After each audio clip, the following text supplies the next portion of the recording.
बहुत समय पहले एक राजा था जो खुद के बारे में सोचता था कि वो बहुत ही नेक सोच, दयालु स्वभाव और दरियादिली है।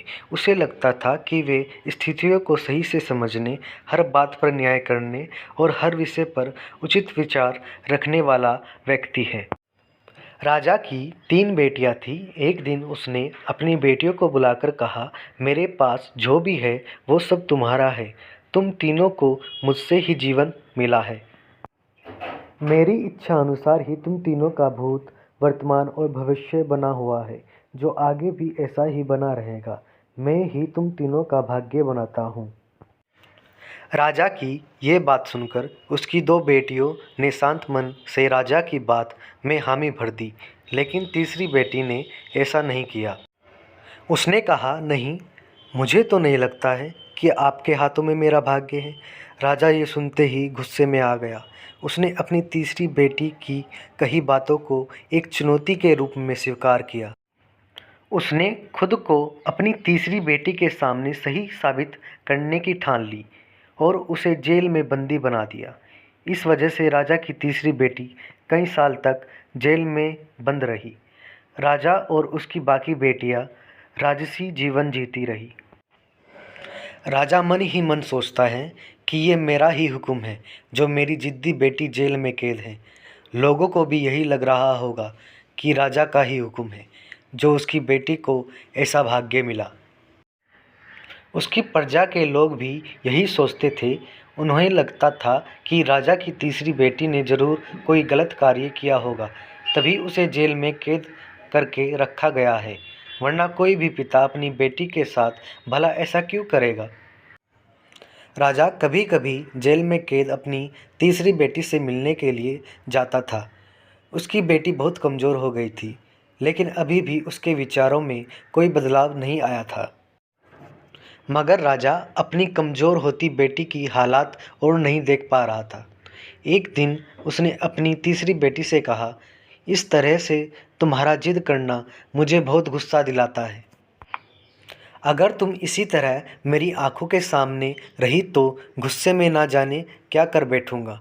मैं तुम्हें मौत की सज़ा भी दे सकता हूँ, लेकिन मैं एक अच्छे दिल का हूँ, इसलिए मैंने सोचा है कि तुम अब मेरे राज्य के पास के एक जंगल वाली ज़मीन पर जानवरों के साथ रहोगी। राजा ने आगे कहा, उस जंगल में सिर्फ उन्हीं लोगों को रखा जाता है जो मेरे आदेश का पालन नहीं करते। तुमने भी अपनी जिद की वजह से मेरी बात नहीं मानी, इसलिए तुम भी अब वहाँ मौजूद लोगों के साथ अपना पूरा जीवन काटोगी। इसके बाद तीसरी बेटी को उस जंगल की ज़मीन पर रहने के लिए भेज दिया गया। वहाँ वे फल और सब्जियाँ खाने और एक गुफा में रहने लगी। उसके पास पानी पीने के लिए झरने का पानी और ठंड से बचने के लिए सूरज के धूप का सहारा था। वहाँ की खुली हवा में रहते हुए और फल फूल खाते हुए जल्द ही वह पूरी तरह से स्वस्थ हो गई। उसने वहाँ पर खेती करना भी शुरू कर दिया। गुफा को उसने घर की तरह सजा लिया था और खुशी खुशी वहीं रहती थी। एक दिन वहाँ पर एक भटकता हुआ राहगीर आ पहुँचा। उसे देखते ही देखते राजा की तीसरी बेटी से प्रेम हो गया और दोनों खुशी खुशी वहीं रहने लगे। उस जंगल में उन दोनों के अलावा और भी कई लोग रहते थे, जिनकी मदद से उन्होंने उस जंगल को एक शहर के रूप में बदल दिया। कुछ ही सालों में राजा की तीसरी बेटी और वो राहगीर उस शहर का राजा रानी बन गए। अब उनके शहर की चर्चा दूर दूर तक होने लगी।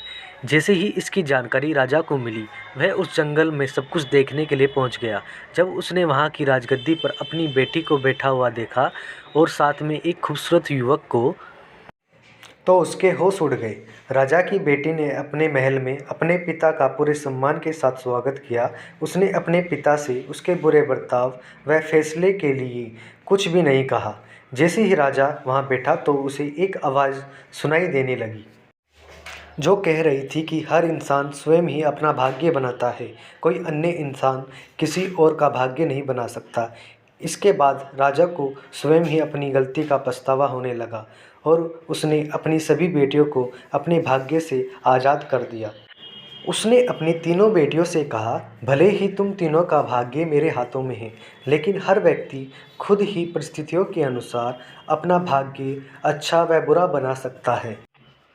राजा और उसकी 3 बेटियों की कहानी हमें ये सीख देती है कि कोई भी व्यक्ति किसी का भाग्य बना या बिगाड़ नहीं सकता। हमारा भाग्य स्वयं हमारे हाथों में ही होता है, जिसे हम अपनी सूझबूझ से बुरी परिस्थितियों में भी अच्छा बना सकते हैं। धन्यवाद। अगर आपको मेरी वीडियो अच्छी लगी तो please like, comment and subscribe करना मत